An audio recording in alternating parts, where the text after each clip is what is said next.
Internet Thing of the Week. Hello. This week it is Karina and Sarah. And we have a guest today who unfortunately can't be here physically, but we have a voice. yes. Would you like to introduce yourself? Yeah, hello. Thanks for having me. My name's Laura. I'm 21 years old, and currently I'm on my semester abroad in Great Britain. I'm in Nottingham right now. I'm really enjoying my time here. I've been here since September, and I'll be leaving soon in June, like in the end of June. I'm so sad. Oh yeah, and I study international literatures. Well, they don't really have that subject here, so I just do whatever comes along. All right, thank you. So today's topics are going to be about the European voting Election. They voted a new they elected a new European Parliament recently. Maybe if you live in Europe, you know about it. You should know, and hopefully, if you're old enough, you voted yourself. If you're not from Europe, then we just told you because no one ever knows that there's an election going on outside of Europe. Yeah, because we're not America. But anyways. So Laura, did you vote? Yes, I did vote actually. I don't know. I wasn't very busy, so I took care to register for my postal vote quite early. So I took care of that. Okay, but you voted as a German citizen in Germany, right? Yeah, I did. I mean, I'm not a UK citizen. Okay. Actually, I'm quite glad for that. Yeah, otherwise you'd have to leave soon, right? Yeah, that's the thing. They're so angry about it. Everyone I talk to, like mostly young people and students, they're so angry about the whole Brexit situation. Yeah, that will be our next question. Like, what's it like in Britain right now? Like, what's the most common fear about the people that are against the Brexit, and what's going on? How's the feeling? Let's just say it's not that present in everyday life. Okay. Just like on the different leaving dates that we had so far, like I think in March was one, then there was talk about it in May, which never happened as we know. It's not that present. In February, I've been to London for a few days, and there were actually demonstrations, like people with European flags and also people who are demonstrating for Brexit. So that was interesting, but like here, basically the countryside, it's not that present. Okay. Just like when you ask people about it, they're usually against it. Okay. And which was interesting, like a few of the lecturers that I have, they just dropped some remarks about it, like they're not really happy about it. Like none of the lecturers are. Yeah, I guess they are pretty liberal minded, so they are probably pro-Europe. Yeah, they really like the idea of the EU actually. Like I also have a lecturer who's has two citizenships, the British one, and I believe he's Belgian too. Oh. So he has like his way out, and I think he mentioned that he's really happy about this. Do you know if it's going to affect the university life in different ways? Like it doesn't. I mean, now it's pretty easy to go and study abroad in Great Britain. You don't even need a visa. Anything. Yeah, but like what's it going to do in the future? Yeah, I think it'll change stuff. Like not for the normal students, like the UK students, but for the exchange students, definitely. Like I think there's talk of something like a holiday visa, which is for free apparently. And then there should be a work visa and like a long stay visa. It's just going to get more complicated for young people to go to Britain to study, but I don't think it's going to stop them. Which is really sad because I think not only education-wise, but also culture-wise, and even if you like landscapes or hiking or anything, the UK is just such an amazing country, and it's so close it's very to attractive. us, but making it harder for students to go there. I mean, Cambridge, Oxford, and even Nottingham, Edinburgh. These are some really, really good universities. But making it harder for students to actually join these universities for a semester Yeah, Yeah, it's I kind of a think big they move. really shot themselves in the knee. Yeah, they did, and it's getting. It was more quite expensive. interesting. When I went to London in February, as I said, I actually sat through a discussion in Parliament, which is for free. You just have to queue for a very long time. Oh, wow. And I heard Theresa May speak, and some people actually mentioned the Erasmus program and how's that going to end, and what about the fundings?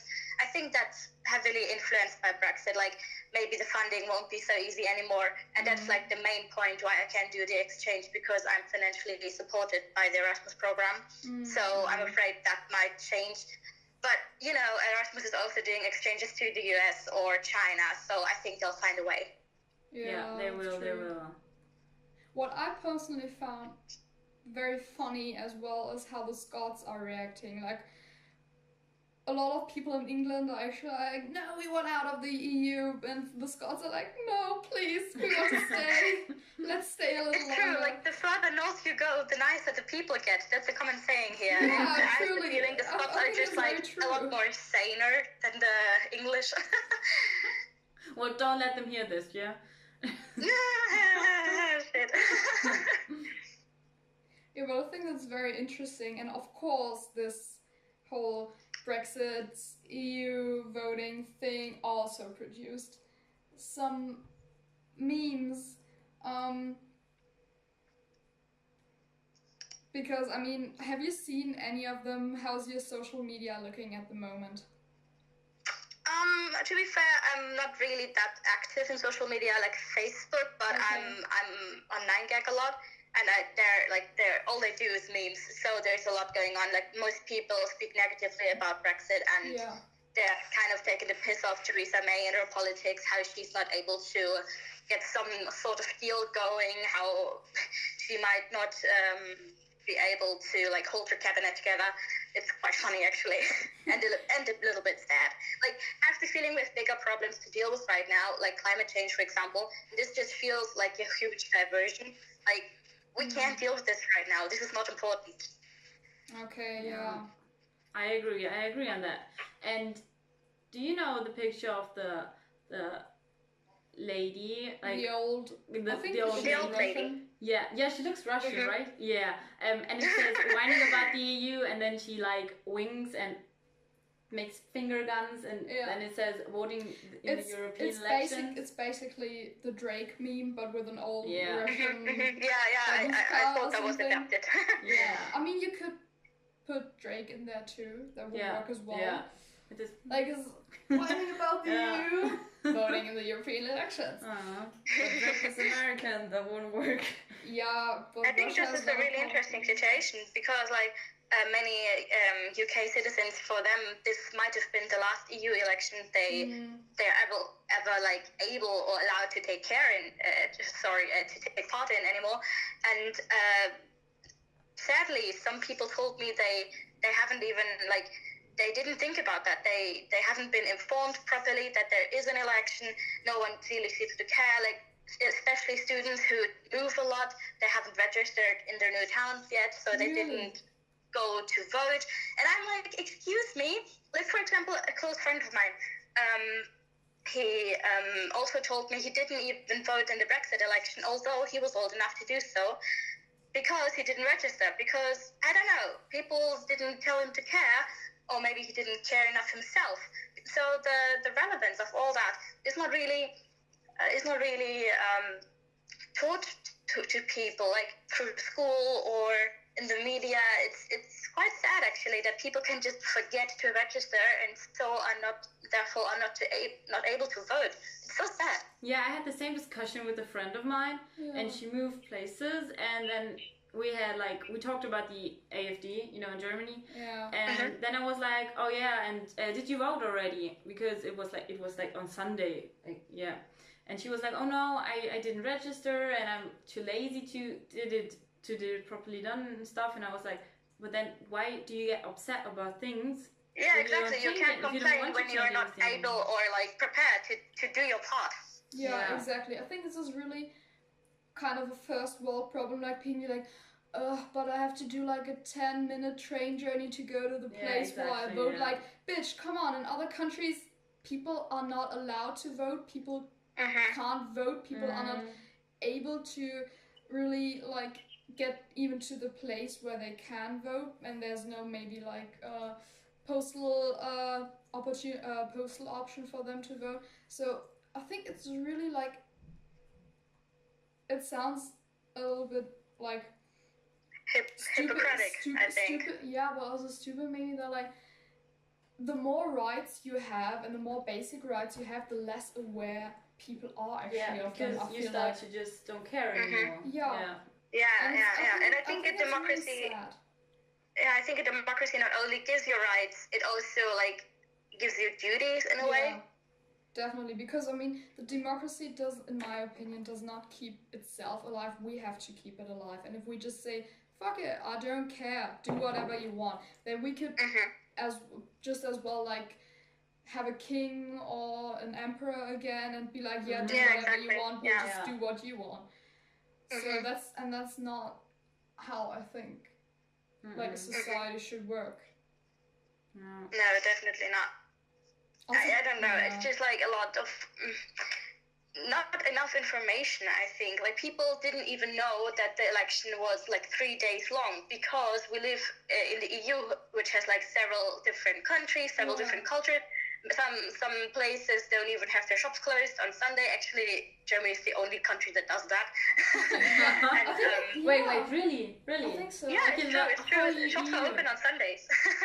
I think Austria opens on Sundays as well, on some Sundays. Really? I didn't know it's that. spreading. Or like the German-speaking so that's the reason why they have several different days for the election, like 3 days, and people didn't even know that. And I don't know, it was crazy. Like, I had to Google that you had to register to tell my British friend about this. I don't know, maybe he's especially not interested in politics, but I have the feeling a lot of people just don't care about this, especially students. Yeah.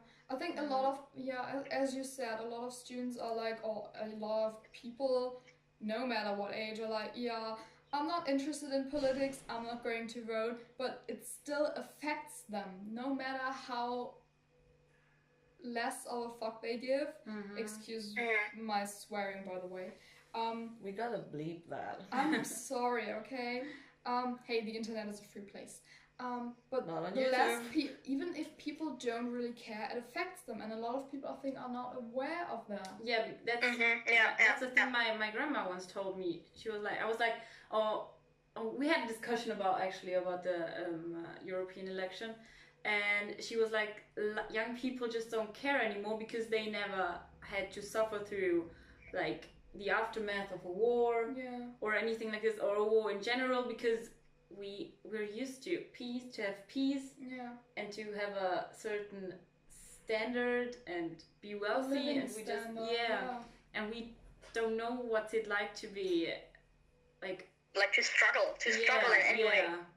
And that was her argument about it. Like, we just don't care because we don't know what's it like in a different kind of way. So, and I think this is something both parties have to like kind of find a compromise, because voters have to care, like people have to care enough to vote, and people have to be aware of the fact that even if they are not politically interested or super duper well informed, they still gotta vote, because in the end it's gonna affect them. And on the other hand, I think a lot of people are hesitant to vote or to inform themselves because they feel like politics is just, it's so far away, you know. Those people are like in another city, they do what they want, they don't even care about me, they don't do this for me or anything. So politicians also kind of have to like do their part, do their job, and like give the people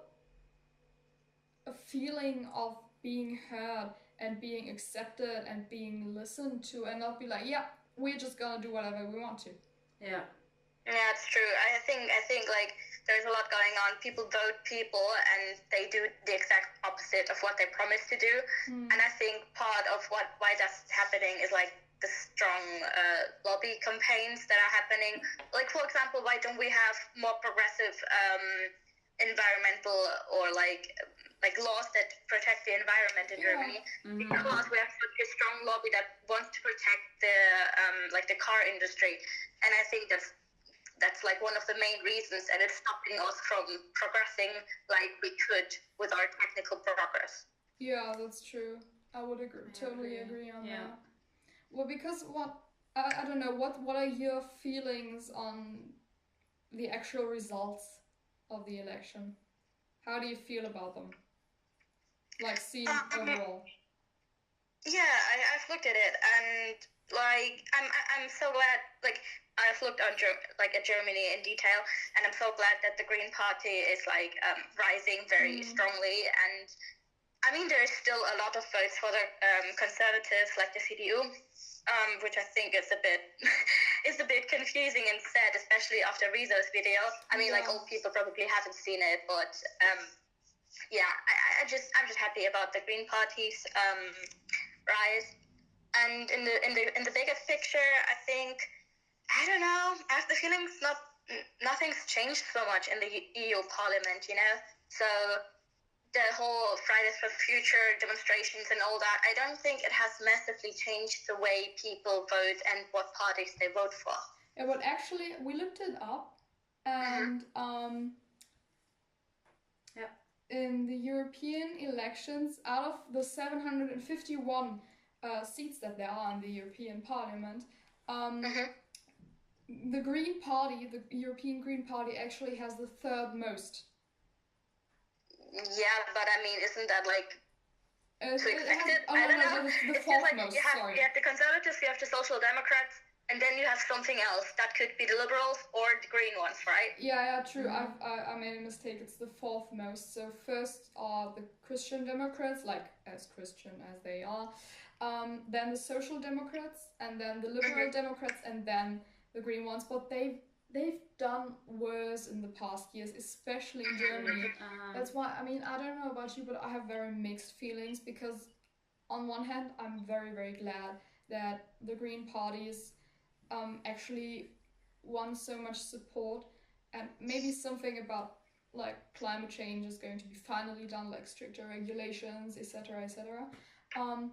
But on the other hand, I'm also really concerned that the right-wing parties got so much more votes this time, like especially in France, Italy, Poland, the UK. It doesn't make me happy. It really doesn't. Yeah, like I talked to a friend of mine about the Italian votes, and she said like most of the parties are like right. Right-wing. A bit right-wing, a bit conservative. Yeah. So it makes it hard for the people to choose or to vote for a special party, because they, in the end, they all want the same things. You know, they stand for the same things, and they talk about the same problems, and that's a problem. That's crazy. I mean, like you would think in a country as diverse and as like educated as Italy, you would think that there would be a new party, like a newly formed party, that's a good alternative to vote for. I don't know, why isn't that happening? Maybe they're like repressed in the system. Maybe they don't even have a chance to get into parliament. I don't know. It's crazy. I found it really interesting that especially countries who have suffered under like fascist and right-wing dictatorships or presidents or anything, like Poland was invaded by Germany, France was invaded by Germany, the Italians had their own little Hitler. These countries actually voted mostly right-wing parties, and I just can't wrap my mind around it. Like, how would you want to repeat history? Yeah, I don't get it. This is something so I don't think it's about repeating history. I think they think they're doing a very different thing. And like for one part, it's the old people who are still alive and who were maybe in favor of that sort of government. Like I watched something about the votes of the people under 30, like the Green Party. Yeah, they were like. I don't know how many percent 30%. Exactly. 30, yeah, something about 30%. Yeah, and I was like, yeah, we know who voted for the right-wing parties. We know. Yeah, exactly. And also, like, I think this is not really what we see in the elections is very representative of our society, because because of the demographic change. We have less young people than old people. And therefore, of course, the parties that the old people are in favor of get more votes. Yeah, that makes sense, actually. I mean, I don't know how it's in the UK. You can tell us about that. In Germany, the differences seen regionally are huge. Like in our university town in Tübingen, this town is so green and liberal. It doesn't get any better than that. But actually, the AfD got 0.9% from voters in Tübingen. And in other regions, like especially if you go to Eastern Germany and go up north, the AfD got like 28%. In some cities, they are actually now the leading party. And this is such a difference. Like, how's that in the UK? Do you have like big regional differences? Yeah, I think we do actually. Like, obviously, I've only lived in Nottingham, which is, as I understand, one of the like structurally more poor, poor regions. And you can see that because of the infrastructure, like the way people look here is so different from London. It's so different.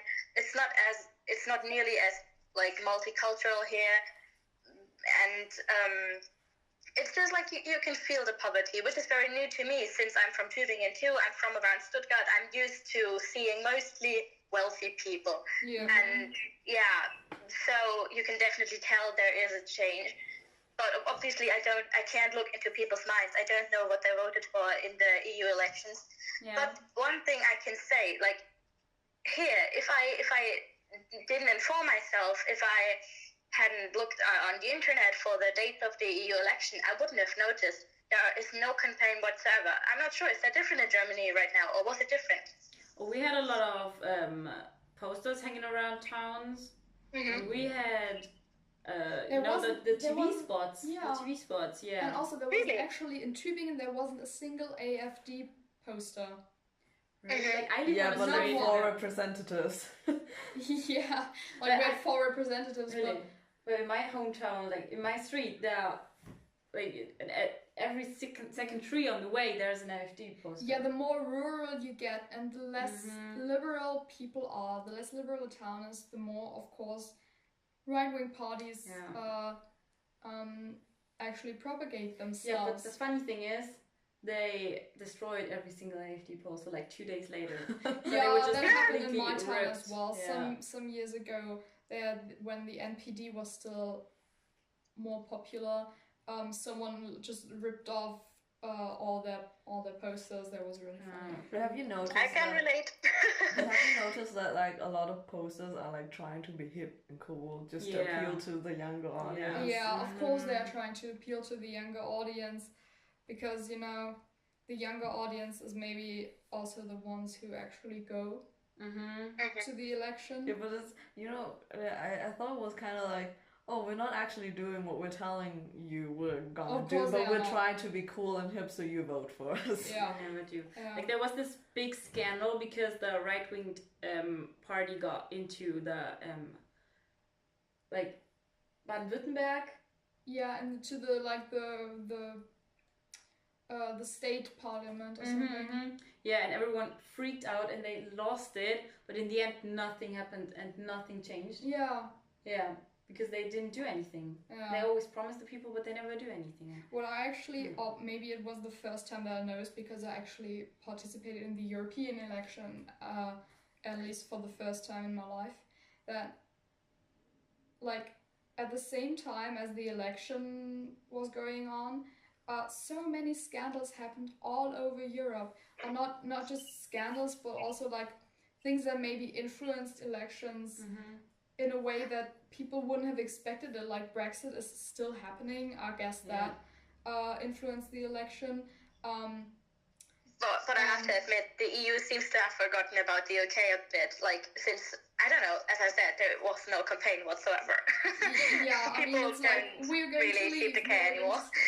Yeah, it's a back and forth, and there's nothing. Yeah, it is. Yeah. In Germany, there was like prior to a few days prior to the election, this one YouTuber released this long-ass video that was actually called Destruction of the CDU, so of the Christian Democrats. Yeah, I watched it. It was brilliant. Yeah, and some people say that this might have had an effect on the election. Not a big one, but a little one. And I don't know if you guys followed that, but the Austrians had a small scandal too. Well, now 2 politicians are out of office because of that, because one of their very popular right-wing politicians actually went partying in Ibiza with some friends, but not like party, more like cocaine and alcohol and prostitutes party. And one woman who pretended to be the niece, I think, of a Russian oligarch, she tricked him into like talking business with her, and he practically sold her Austria, and did some like they talked about some like only half legal stuff about politics and economy, but she was a trickster. She filmed him, or she recorded the talk the two of them had, and this video like was published, and he's, well, you know what happened. Yeah. He's out of office now, and the Chancellor of Austria also, like, he resigned himself. He was like, okay, no, I'm not doing this. And we actually found 2 memes that are just like a very good example to show how much variety you can bring with memes. Like there's one like model, and then you can just use this for everyone, like the distracted boyfriend meme, where this right-wing politician is the boyfriend and the girl in the red dress is actually Putin. Or the other one, do you know the he protect, he attack, but most importantly blah blah blah memes? Yeah, we found another one where it says he protect, he attack, most importantly he stabs democracy in the back. Yeah, that one's quite funny. Yeah, it's actually... I mean, it's quite specific too. I don't think that anyone in the US would get it. No one. I mean, they don't even know who I think a lot of European citizens, if you don't like follow media or scandals or anything, if you're just like, I don't care. Yeah, exactly. Yeah, like Austria, I don't think his face is very famous. Like, I don't know his face. I just assume that's him from what I know. Yeah, I admit I didn't know him before the scandal. Yeah, like, I think he became more known after that, only after the scandal happened, which is the case very often. Did you know that the video that was like published, someone uploaded it to Pornhub and with the caption, to Pornhub, Ibiza casting couch, 2 dumb white boys think they can get cash, get fucked in the ass. I feel like Pornhub is becoming like, not that I've been to Pornhub, but from what I've seen, this is becoming a new meme page. Like, it would be really interesting to find out how much content on Pornhub is actually... Oh, they upload episodes of TV shows on there. Yeah, and how much of it is just, videos uploaded because they would maybe be taken down on YouTube. Maybe it's just becoming... Not too sure about this. I think there are quite a few. Yeah. I think there have also, like, music videos have been uploaded. But and stuff that gets banned on YouTube, like TV series, like you said before. Have fun. But why is it legal on Pornhub? Or is Pornhub itself just not legal? It's not legal, but I don't think they don't censor as much. Yeah, they don't. Or do they care? I don't know. I don't think they care. I don't know if they got like... It's not about if they care, it's about if the government sues them for it. That is the question that no one has an answer to. That's true. Because they're also on Pornhub, that's the reason why. They actually watch that stuff themselves. Yeah. Well, there's like kind of Avengers meme about it too. Like, have you ever been in Ibiza? And he was like, yes. And like, what did it cost? And he was like, everything. Yeah. I mean, that's the truth. Or like a classic one, like with the classic design, that moment when you realize you are not invited to party with the boys in Ibiza, and then he looks so sad. Yeah. You could actually make a follow-up of that too, with like, and then the moment when you realize that it was good that you weren't in Ibiza, Oh. because, you know, you didn't get involved. Or the moment he knew he fucked up. Yeah, the moment he knew. Like Morgan Freeman in the background. Yeah. Yeah. Yeah, but that's the thing. Like, we only know about this because she was a trickster, and people, like, he didn't give a fuck about democracy. He didn't give a fuck about his duty as a politician. He was just a corrupt ass. And I'm so glad that we know about this now, and he's, like, not in power anymore. Yeah. And that's the reason for a lot of people that are saying they don't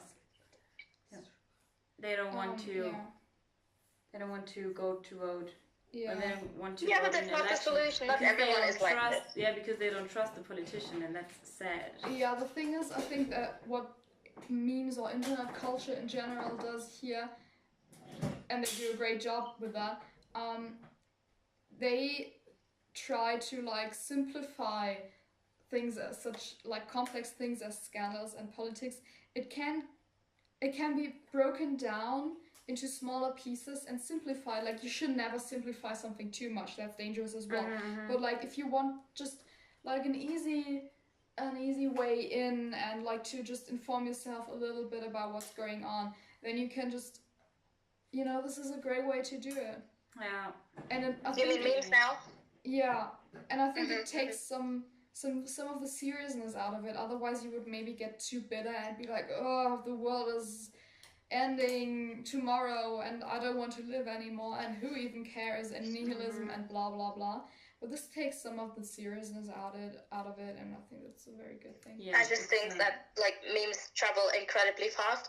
Like, for example, when Notre Dame burned down, I actually found out about it via memes first, and then I googled it and I saw, wow, this is actually true. This is happening right now. Wow. So I think it's a good like medium, if you can call it that, to learn about things very quickly, and then you can like I don't know, do some research about it and get more information. I just think it's interesting, like, and a lot of stuff that I wouldn't have noticed otherwise just comes to me through memes. Yeah, it gets the attention. Exactly. It's a good way. And it's very accessible too, like young people get it too.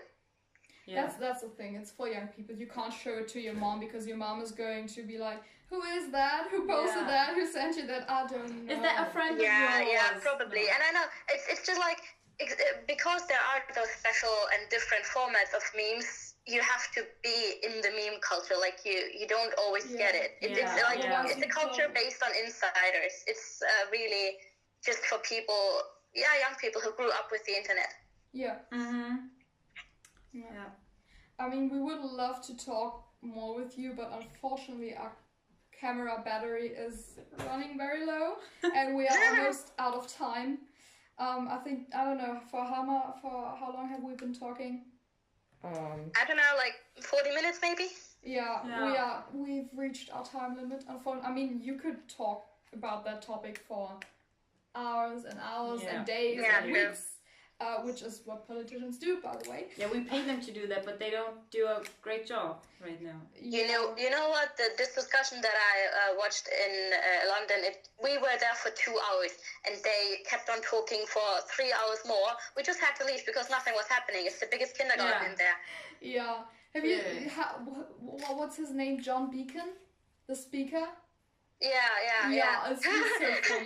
He has the greatest voice. It was hilarious. He was always calling out the people's name, and he has like this grave, deep voice. It was hilarious, and he's a very small man too. That's cool. That sounds really cool. Yeah, but I think we can wrap it up here. Yeah. It was very interesting to get actually like a live